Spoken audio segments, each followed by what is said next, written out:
ওয়াকার সাহেব সচল হয়েছে, ওনার পাঙ্খা গজাইছে ইন্ডিয়ার সচিব নিয়ম বহির্ভূতভাবে ক্যান্টনমেন্টে যাইয়া যখন দেখা করছে তারপর থেকে গত বুধবার সে খালেদা জিয়ার সাথে গেছে দেখা করতে। আমি যে প্রথম থেকে বলে আসতেছি যে এই ওয়াকার এটা ইন্ডিয়ান মাল, যখন বলেছি সিসির মতো একটা প্রো ইন্ডিয়ান সরকার বসাইতে চায় তখন সবাই আরে রে রে করে উঠছিল, এমন ভাব সবাই তখন ওয়াকার লীগ হয়ে উঠছিল, নতুন জাতির পিতা হয়ে উঠছিল ওয়াকার। এখন বুঝেছেন তো উঠতে কি কই বান্ধা আছে, যারা তখন শিক্ষর মারিছিলেন আপনারা জবাব দিবেন ইন্ডিয়ান ফরেন সেক্রেটারির সাথে কিসের ইটিস পিটিস, তার জবাব আছে নাই। ইন্ডিয়ান ফরেন সেক্রেটারি যে পানি পড়া দিছে তার ভিত্তিতে এখন বাংলাদেশের রাজনীতির ইস্যুগুলো শেপ নিবে, আমি কয়ে রাখলাম লিখে রাখেন। এরই একটা অ্যাসাইনমেন্ট হইতে পারে খালেদা জিয়ার সাথে দেখা করা, ওনারে কিছু বোঝানোর চেষ্টা করা। কি কি পানি পড়া দিছে ইন্ডিয়ান ফরেন সেক্রেটারি ওয়াকাররে, আসেন সেটা একটু বুঝে দেখি। কি দিছে এটা বলা মুশকিল, এটা ওয়াকার আর পররাষ্ট্র সচিব বিক্রম মিশ্র জানে, তবে আমরা অনুমান করতে পারি। এক নাম্বার, নতুন কোন রাজনৈতিক শক্তি যেন উত্থিত না হয়, কারণ সেই নতুন রাজনৈতিক শক্তি হবে ইন্ডিয়া বিরোধী। দুই নাম্বার, আওয়ামী লীগকে যেন রাজনীতি করতে দেওয়া হয়। তিন নাম্বার, জামাতকে যেন কোনো স্পেস না দেওয়া হয়। চার নাম্বার, এইসব কিছুর জন্য যেন ৭২-এর সংবিধান সমুন্নত থাকে। ৫ নাম্বার, নির্বাচন যেন দ্রুত হয়। নির্বাচন দ্রুত না হইলে বিএনপির খবর আছে ধানের শিশার কেউ চিনবে না, চিনবে নাকি টেম্পু স্ট্যান্ড। যাই হোক, এমনিতে বিএনপি আমার উপরে বিলা, আরো বিলা হোক সেটা চাই না। তাইলে যা যা ঘটতেছে রাজনৈতিক মহলে সেই সব এই লাইন বরাবর না। এবার বুঝেছেন তো কাটটিকি কই বান্দা, ইন্ডিয়া মারিচ্ছে উটি থেকে আর লাশ পড়িচ্ছে ইটি। ওয়াগার সাহেব ক্যাঙ্কা জাতির ত্রাণ করতে, এবার বুঝেছেন তো, বুঝছাও। এইবার আসেন সংবিধান নিয়ে আলাপ করি। ৭২-এর সংবিধানের মধ্যে কি পাইছে বিএনপি, এটা রাখাই লাগবি। একটা রিল দেখেছিলাম ফেসবুকে, দেখি গুটাইতে গুটাইতে যে মায়ের কাছে এক পোলা এক মাইয়া নিয়ে আসছে, তো কইছে যে এটা আমার বউ, তো মা কইছে কি আছে এর মধ্যে, তো পোলা কয় ওর মধ্যে তো নাতি আছে। দেখেন। ওমা, মা, হ্যাঁ বলছি আমি বিয়ে করেছি, এইটা তোমার বৌমা। এই মেয়ে হবে আমার বাড়ির বউ? কি আছে এই মেয়ের মধ্যে? ওর মধ্যে তোমার নাতি আছে। ইনকা ওই ৭২-এর সংবিধানের মধ্যে কি আছে দেখি, কোন ভালোবাসায় বিএনপি কি ঢুকাইছে এর মধ্যে, হাঙ্গারে দেখা দরকার, তাই না? আসেন দেখি। বিএনপি ৭২-এর সংবিধান থাকুক এটা তো চায়, তাই না? তো মির্জা আব্বাস কইছে যে ওনার নাকি কষ্ট লাগে এই সংবিধানকে যখন বাদ দেওয়া লাগে। শহীদের রক্তের দিয়ে লেখা যে সংবিধান, সেই সংবিধানকে যখন কবর দেওয়ার কথা বলা হয় তখন কিন্তু আমাদের কষ্ট লাগে। তো মানে দেখি আব্বাস ভাই, উনি আবার কইছে কি, আমি পড়ে দেখলাম অনেক মন দিয়া, ভুল কইছে নাকি, কইছে যে আমি ৭২ সালের সংবিধানের সমর্থক নই, আমি ৭১ সালের সংবিধানের মুক্তিযুদ্ধের রক্তের সমর্থক। মানে কি, বাংলাটাও তো ঠিক মতো কোনো ব্যাপারের নাই। মানে দেখি আব্বাস ভাই, ৭১ সালের সংবিধান কোনটা আওলায় গেলে হবে, এখন ক্ষমতা নাই যেতে যেতে। আর কইছে যে মুক্তিযুদ্ধ হয়েছিল বলে এই সংবিধান, ওই সংবিধানে যদি খারাপ কিছু থাকে নিশ্চয়ই সেটা বাতিলযোগ্য। ওই সংবিধানে যদি খারাপ কিছু থাকে নিশ্চয়ই সেটা বাতিলযোগ্য। তো আব্বাস ভাই, কি খারাপ জিনিস আছে সংবিধানে? আপনি তো কইছেন যদি থাকে, তাহলে কি খারাপ জিনিস আছে সেটা বলেন, কি বাতিল করবেন সেটা বলেন। আমরা তো মনে করি ১ মণ সংবিধান, দুধের মধ্যে ১ ফোঁটা সোনা পড়েছে, পুরাটাই নষ্ট। তা আপনি বাদ দিবেন কি? পুরাটাই তো নষ্ট। একটা রাজনৈতিক দল হিসেবে আপনাদের তো বলতে হবে সংবিধানে খারাপ কি আছে। বলছেন কখনো? বলেন নাই। ওইটুকু কাজ তো করবেন না। ওই কাজ করার না আছে হ্যাডম, না আছে ইচ্ছা। সংবিধান সম্পর্কে আপনাদের ক্রিটিক্যাল পজিশন কি? নাই তো। তাই আপনারা এটা বদলাবেন না। অবশ্য ক্ষমতা গেলে বদলানোর মতো সংখ্যাগরিষ্ঠতা তো আপনাদের থাকবে না, লিখে রাখেন, কয়ে দিলাম আজকেই। না না, আমাদের বদ্ধ আপনার আর কি, আপনারা প্রত্যেকদিন নিশ্চিত করিচ্ছেন যে আপনাদের ভোট কমে। আপনাদের ভোটের মুরগি আপনি লেজে কাটবেন না গলায় কাটবেন সেটা আপনাদের ব্যাপার, কিন্তু আপনাদের বলতে হবে আপনারা কি বদলাবেন সংবিধানের। না বললে নির্বাচনে যাইতে পারবেন না। নির্বাচনে যাইয়া দেখেন কোন কিসিমের সমালোচনা শুনেন আমাদের কাছ থেকে টের পাইবেন, তখন ভাইবেন না আপনাদের ভোট দেওয়ার জন্য বসে আছে সবাই। না, ওই দিন বাগে খাইছে। কেন আপনাদের ভোট ব্যাংক বাগে খাইতেছে সেটা আমি আলাপ করবনি, দেখাই দিমুনি কেন আপনার ভোট ব্যাংক বাগে খাইতেছে। খুব মনে করেন যে মার্কা দেখে চাপ্পা দিবে, ওই দিন গেছে। আজ আমার আলাপ শুধু সংবিধান নিয়ে। আবার রিজি ভাই কইছে যে সংবিধান বাতিল মানে নাকি মুক্তিযুদ্ধকে অস্বীকার করা। উনি কাইন্দে শেষ মুজিবের ছবি কেন নামানো হয়েছে দেখেন। শেখ মুজিবের ছবি নামানোটা উচিত হয়নি। খন্দকার মোস্তাক নামিয়েছিলেন, জিয়াউর রহমান তুলেছিলেন। ইতিহাস আপনার নির্ধারণ করবে, বিচার করবে। তো সেই বিচারের ভার থাকলো, জনগণ বিচার করবে। কিন্তু আমাদের জাতীয় জীবনের, জাতীয় ইতিহাসের আন্দোলনে যার যতটুকু অবদান সেটা স্বীকার করা হোক। আমরা আওয়ামী লীগের মতো সংকীর্ণ নই, আমরা ছোট মনের প্রচার দেব না। এই জন্যই বলছি শেখ মুজিবের ছবি নামানোটা উচিত হয়নি। তো বাঘের পিছে যেমন ফেউ থাকে না, তেমনি বাংলাদেশের সরকারি দলের পিছে একটা গৃহপালিত বিরোধী দল থাকে। এটা এরশাদ শুরু করেছিল। এরশাদের ছিল আসাম রব, হাসিনার ছিল জাতীয় পার্টি, আর ক্ষমতায় যাইতে না যাইতে গৃহপালিত বিরোধী দল ইলেক্ট করে ফেলছে ওই বিএনপি, নূর সাকি এদেরকে দিয়া। এদের নমিনেশন আগেই কনফার্ম করেছে। দেখেন, নিজের দলের নমিনেশনের খবর নাই, ওই জোট সঙ্গীর নমিনেশন কনফার্ম করেছে 6 নেতার। হ্যাঁ, তো এই গৃহপালিত বিরোধী দলের এক নেতা নূর অলরেডি আওয়াজ দিতেছে তারা 72-এর সংবিধান বাতিল চায় না। বাকিরাও কবে, একটু ওয়েট করেন, এই 6 ক্যান্ডিডেটের জামানত বাজেয়াপ্ত হওয়ার চান্স আছে কলে। আমি কয়ে দিলাম, এখনই কয়ে দিলাম, বুঝছাও। আর যদি বঞ্চিত ক্যান্ডিডেট, বিএনপির যদি বঞ্চিত ক্যান্ডিডেট থাকবি না, ওটি ও যদি নাগরিক কমিটি বা জামাত ক্যান্ডিডেট করে, তাহলে এই 6 জনের এমপি হওয়ার কায়েসের কলে চারা। যাই হোক, আজকে আমার আলাপ বাংলাদেশের ধ্বজভঙ্গ সংবিধান নিয়ে। ওই আলাপ পরে আসলে বিএনপি সংবিধান ঠিক মতো পড়িছে আমার সন্দেহ আছে। আসেন না দেখি কি সংবিধানের মধ্যে কি আছে, কি ঢুকে রাখিছে। 1956 সালে পাকিস্তানের সংবিধানের একটা আলোচনা হইতেছিল। সেইখানে যেই সমস্ত ধারার সমালোচনা করেছিল আওয়ামী লীগ, সেগুলো 72-এর সংবিধানে ঢুকে দিছে। কেন আওয়ামী লীগ তখন সমালোচনা করেছিল? কেন? কারণ ওই শাসনতন্ত্রটা তৈরি করা হয়েছিল আইয়ুব খানকে সামনে রেখা। আইয়ুব খান যেন একটা এক নায়ক হইয়া উঠতে পারে, সেটা সব কিছু ওই শাসনতন্ত্রে ছিল পাকিস্তানে। তো পরে যখন বাংলাদেশ এলো, তখন যে থাকবে ক্ষমতায়, সে যেন এক নায়ক হইয়া উঠতে পারে, সেজন্য যা যা কিছু ছিল আইয়ুব খান ঢুকাইছিল, সব কিছু ঢুকাইছে। পাকিস্তানের ওই শাসনতন্ত্রে যে যে ক্ষমতা দেওয়া হয়েছিল না আইয়ুব খানকে, বাংলাদেশের এই 72-এর সংবিধানে প্রধানমন্ত্রীকে সে একই রকম ক্ষমতা দেওয়া হয়েছে। আপনি তো জানেন যে এমপি ইলেকশন হয়ে আসে 300টা সিট থেকে, কিন্তু এই এমপি কি কেন স্বাধীনভাবে কোনো আলাপ করতে পারে, সিদ্ধান্ত নিতে পারে, মতামত দিতে পারে না? দলের ডিসিশনের বাইরে গেলে সদস্যপদ বাতিল হয়ে যায়। মানে হাসিনা যেটা চাইবে, বা সংসদের নেতা যেটা চাইবে, বা ভবিষ্যৎ দলের নেতা যেটা চাইবে, সেখানে এমপিদের ভোট দিতে হবে। তাহলে আলাদা আলাদা এমপি থেকে লাভ কি, তাই না? দলের সিদ্ধান্তের বাইরে যদি ভোটই দিতে না পারে, তাহলে আলাদা আলাদা ভোট করার তো দরকার নাই। 300 জন আলাদা লোকের তো দরকার নেই, একজন থাকলেই হয়তো, তাই না? এই সংবিধানে মিশামিশি মেলা কথা লেখা আছে, কথা দিয়ে ভরে রেখেছে আর কি। লিখেছে প্রজাতন্ত্রের সকল ক্ষমতার মালিক নাকি জনগণ। বাপরে, তার মানে আমি আপনি জনগণ, তা আমি আপনি মালিক তো, তাই না? হ্যাঁ, তো লিখেছে কি? লিখেছে প্রজাতন্ত্রের সকল ক্ষমতার মালিক জনগণ। এটা দিয়া কিন্তু শেষ না, এরপরে বাক্যটা একটা সেমিকলন চিহ্ন দিয়া আবার ঘোষণা করছে যে এই ক্ষমতা কেবল সংবিধানের অধীনে ও কর্তৃত্বে কার্যকর হইবে। তাহলে প্রশ্ন যেটা স্বাভাবিকভাবে আসে সেটা হইতেছে যে সংবিধান জনগণের যে ক্ষমতা, এটা কাদের, কিভাবে প্রয়োগের দায়িত্বটা দিছে কাকে?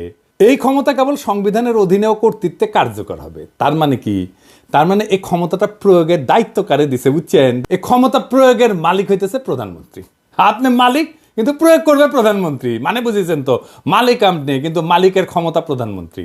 তো এই কাগজের মালিক হওয়া কাম কি, লাভ কি? বাড়ির মালিক আপনি, কিন্তু এই বাড়ির থেকে পাশের বাড়ির মুখলেস, তো এই বাড়ি থেকে আপনার লাভ কি? ভোট দেওয়ার অধিকার ছাড়া ক্ষমতা প্রয়োগের কোনো বিধান এই সংবিধানে কোথাও আপনি খুঁজে পাবেন না। তাও এই সামান্য অধিকারটাও কেড়ে নেওয়া হয়। তার ফলে সংবিধানে যাই লেখা থাকুক, মালিক বলুক যাই করুক, জনগণ আখেরে দাস হইয়া যায় রাজনৈতিক দলের। এবার আসেন রাষ্ট্রপতির ভূমিকা নিয়ে কথা বলি। সংবিধানে যে রাষ্ট্রপতি বিষয়ক অনুচ্ছেদ আছে না, ওইখানে বলা আছে যে কেবল প্রধানমন্ত্রী নিয়োগের ক্ষেত্র ব্যতীত রাষ্ট্রপতি অন্য সকল দায়িত্ব পালনে প্রধানমন্ত্রীর পরামর্শ অনুযায়ী কার্য করিবেন। তবে শর্ত থাকে যে প্রধানমন্ত্রী রাষ্ট্রপতিকে আদৌ কোনো পরামর্শ দান করিয়াছেন কিনা, এবং করিয়া থাকলে কি পরামর্শ দান করিয়াছেন, কোনো আদালত সেই সম্পর্কে কোনো প্রশ্নের তদন্ত করিতে পারিবে না।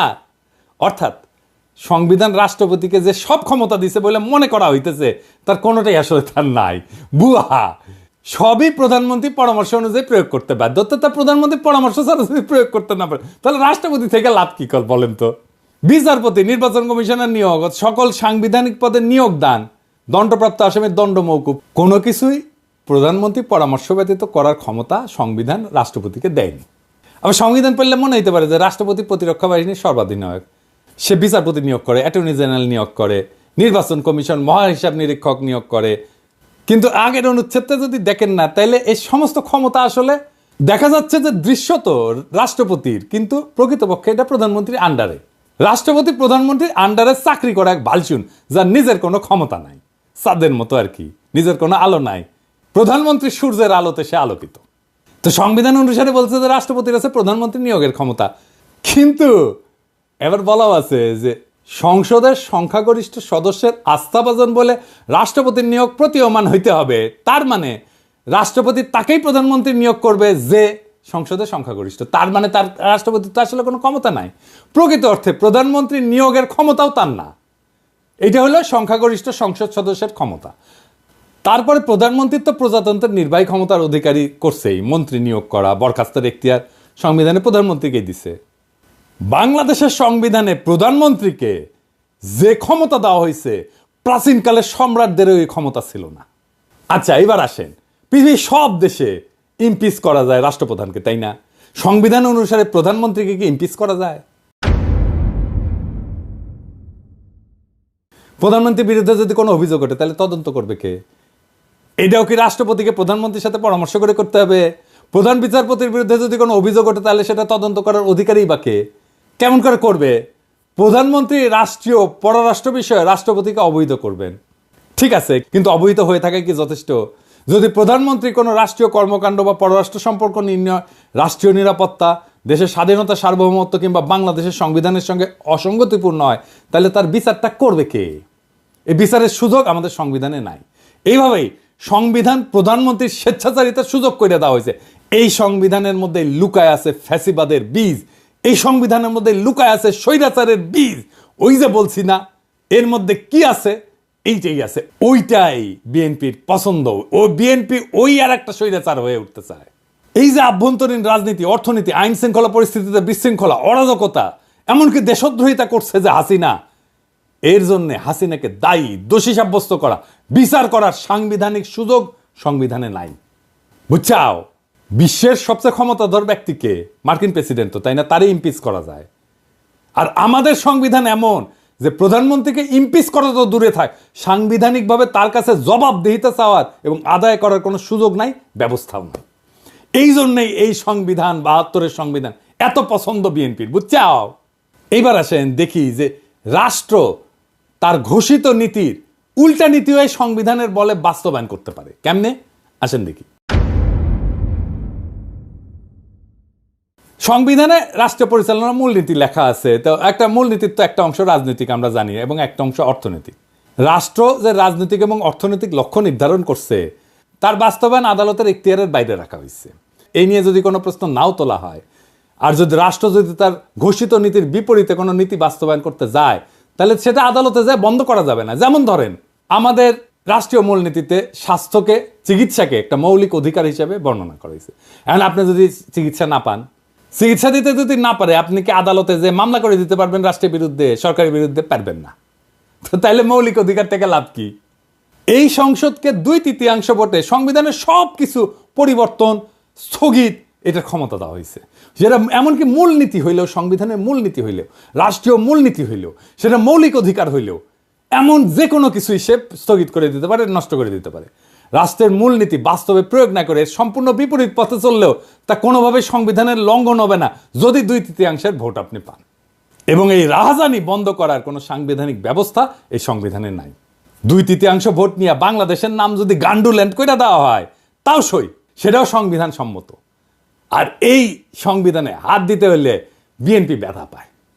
তো সংবিধান যদি জনগণের অভিপ্রায় প্রকাশ হয়, তার স্বাধীনতা রক্ষার সনদ হয়, তাহলে জনগণের ঊর্ধ্বে তো কারো অবস্থান হইতে পারে না। কিন্তু এমপিরা জনগণের ঊর্ধ্বে হয়ে যায় যদি তার 2/3 সংখ্যাগরিষ্ঠতা থাকে। সুতরাং জনগণ তার জাতীয় বা রাষ্ট্রীয় অভিপ্রায় হিসেবে যা ঠিক করবে, সেটা সংশোধনের এখতিয়ার কোনোভাবেই এই এমপিদের কাছে থাকতে পারে না। কিন্তু এই সংবিধানে আছে। জনগণের অনুমোদন ছাড়া সংবিধান সংশোধন হইতে পারে না, কিন্তু এই সংবিধানে করা যায়। আমেরিকার কথা ধরেন, সংবিধান সংশোধনের এখতিয়ার তো সিনেটের হাতে থাকে না। কেন থাকে না? কারণ সিনেট সদস্যরা নিজেরাই এই সংবিধানের মাধ্যমে ক্ষমতা নেয়। সুতরাং তারা নিজেরা যদি সংবিধান সংশোধন করতে যায়, তাহলে নিজেদের ক্ষমতা এবং কর্তৃত্বের যে উৎস তাকেই অস্বীকার করা হয়, এমনকি নিজেদেরকে অস্বীকার করা হয়। সুতরাং সাধারণ সিনেটের কাছে সংবিধান সংশোধনের এখতিয়ার থাকতে পারে না। সংবিধান সংশোধন করতে হলে আবশ্যিকভাবে নতুন করে জনগণের অনুমোদন নিতে হবে, গণভোট নিতে হবে। এই কারণেই সংবিধানের চতুর্থ সংশোধনীর মাধ্যমে সংবিধানের চরিত্রের আমূল পরিবর্তন ঘটায় একদলীয় শাসন ব্যবস্থা বাকশাল কায়েম করছিল আওয়ামী লীগ, করতে পারছিল। জনগণের মতামতের তোয়াক্কা না করেই সেদিন সংবিধানের অপরিহার্য মৌলিক শর্ত এবং নৈতিকতার বৈশিষ্ট্য ধুলায় মিশায় দিছিল এই ৭২-এর সংবিধান, যেই ৭২-এর সংবিধান বিএনপির এত প্রিয়। এবার আসেন, আপনারা আবার টেকা নিয়ে কি রাহাজানি করে এমপিরা এই সংসদে, সেটা দেখি। রাষ্ট্র কিভাবে কার কাছ থেকে কত টাকা আদায় করবে, কার জন্য কত টাকা খরচা করবে, সেটা নির্ধারণের জন্য যে বিল আনা হয় তাকে অর্থ বিল বলা হয়। এই অর্থ বিল সম্পর্কে আদালতে প্রশ্ন উত্থাপন করা যাবে না। রাষ্ট্রের অর্থ যে কোনোভাবে খরচা করলে, আত্মসাৎ করলে, লুণ্ঠন করলেও জনগণের পক্ষ থেকে কোনো প্রশ্ন তোলার এতটুকু অবকাশ সেখানে নাই। আপনার বালিশ যদি ১ লাখ টাকায় কেনা হয় আর সেটা যদি অর্থ বিলে অন্তর্ভুক্ত থাকে, এটা নিয়ে দুদক কিছু করতে পারবে না। এবার বুঝেছেন তো কেন একটাও দুর্নীতির মামলা করা যায় না হাসিনার দলের লোকেদের বিরুদ্ধে, হাসিনার বিরুদ্ধে? এই জন্যেই এই সংবিধান বল রাইখা হাসিনার দুর্নীতির বিচার করতেই পারবেন না। এই জন্যই চাইছিলাম এই সংবিধান ছুঁড়ে ফেলে দিতে, যেই সংবিধান বিএনপির এত প্রিয়।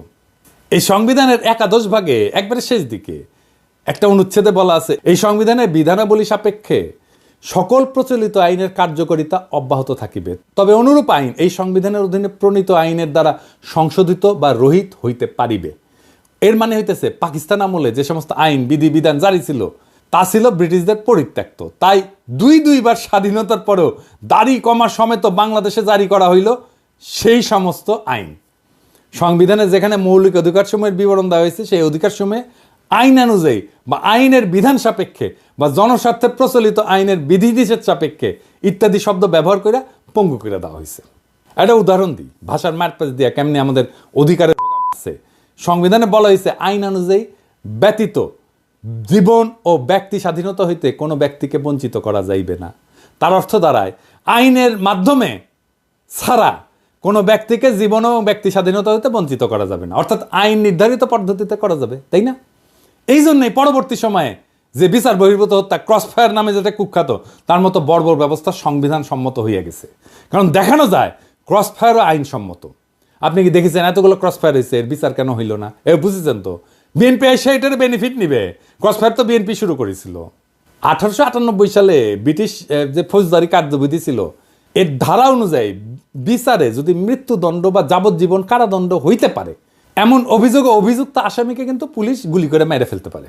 এমন একটা ঘটনা ঘটলে একটা প্রশাসনিক তদন্তে গুলি ছোড়ার ঘটনাটাকে আত্মরক্ষামূলক বলে মনে করলেই হত্যাকাণ্ডটা আইনসম্মত হয়ে যায়। এইভাবে সমস্ত ক্রসফায়ার আইনসম্মত হয়ে গেছে। এই জন্য পুলিশ বা র্যাবের গুলিতে নিহত প্রত্যেককে সন্ত্রাসী খুনের মামলার আসামি হইতে হয়, বুঝছেন? এটা শাস্তি তো মৃত্যুদণ্ড। সেই জন্য এরা যদি মাইরা ফেলে তাইলে এইটা আইনসম্মত। এইবার আসেন বিএনপি নিজে কিভাবে নিজের সেটা দেখি। বিএনপি তো বলে যে আমাদের জাতিসত্তা বাংলাদেশি, তাই না? বিএনপি আর আওয়ামী লীগের মধ্যে তো তফাৎ হচ্ছে, আওয়ামী লীগ মনে করে আমাদের জাতিসত্তা বাঙালি আর বিএনপি মনে করে আমরা বাংলাদেশি। তো এই সংবিধানে কি লেখা আছে? লেখা আছে বাংলাদেশের নাগরিকগণ বাঙালি বলিয়া পরিচিত হইবেন। তো এই বাক্য দিয়া সংবিধানে বাঙালি ছাড়া অন্যান্য জাতির অস্তিত্বকে অস্বীকার করা হইল। তো এতগুলো জাতিসত্তা আছে, আমাদের ক্ষুদ্র নৃগোষ্ঠী আছে, কেউ তাহলে বাংলাদেশের নাগরিক না?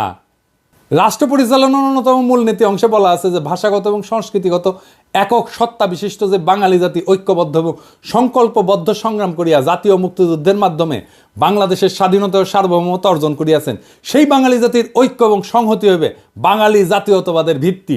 এইটা বিএনপি রাখতে চায়, বুঝছাও? ওই পরেই নি আসলে সংবিধান।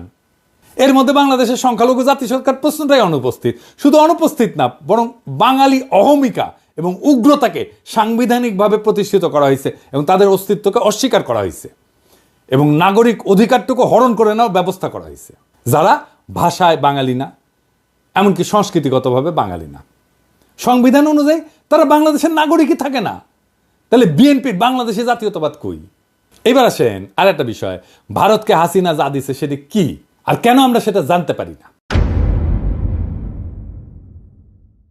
হাসিনা গর্বভরে বলেছিল না যে ভারতকে যা দিছি তা তারা সারা জীবন মনে রাখবে।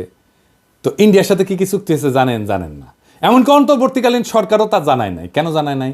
কারণ রাষ্ট্রীয় কোনো চুক্তি হোক তা জাতীয় আন্তর্জাতিক তা সম্পাদনের পূর্বে বা পরে জনগণের কোনো মতামত গ্রহণের জন্য কোনোভাবেই জনগণের কাছে বা তার প্রতিনিধির কাছে উপস্থাপনের কোনো ব্যবস্থা রাখেনি। মানে এটা সংসদে আলাপ না করেও চুক্তি করতে পারে। তার মানে এই 72-এর সংবিধান অনুযায়ী অন্য যে কোনো রাষ্ট্রের সাথে যে কোনো চুক্তি, ট্রানজিট হোক, করিডোর হোক, যা কিছু হোক, বন্দর দিয়ে দেওয়া হোক, চুক্তির আগে বা পরে দেশবাসীর সঙ্গে আলোচনার সাংবিধানিক কোনো বাধ্যবাধকতা নেই। সমস্ত আন্তর্জাতিক চুক্তি সম্পাদিত হয় জনগণকে অন্ধকারে রেখে। এমনকি সংসদেও সেই চুক্তি নিয়ে আলোচনার কোনো বাধ্যবাধকতা সরকারের নাই। আবার দেখেন, যে নির্বাচনী এলাকা থেকে সংসদ সদস্যরা নির্বাচিত হয়, সেই নির্বাচকরা যদি সেই এলাকার লোকেরা মনে করে যে তাকে আর তার প্রতিনিধি রাখবে না, তাহলে ওই জনগণের হাত পা বাঁধা, কিছুই করার নাই। মানে টার্ম শেষ হওয়ার আগে পর্যন্ত কিছু করতে পারে না। অর্থাৎ প্রতিনিধি প্রত্যাহার করার কোনো সুযোগ সংবিধানে নাই। সারা দুনিয়ায় সভ্য দেশে এই সুযোগ আছে। এলাকার লোকেরা তার এমপিকে রিকল করতে পারে, মানে প্রত্যাহার করে নিতে পারে, এমনকি তার টার্ম শেষ হওয়ার আগেই। আর বাংলাদেশে একবার নির্বাচিত হলে কেল্লাফতে। দুনিয়ার সব দেশ এমপিকে রিকল করতে পারে, তার এলাকার লোকেরা, বাংলাদেশে পারে না।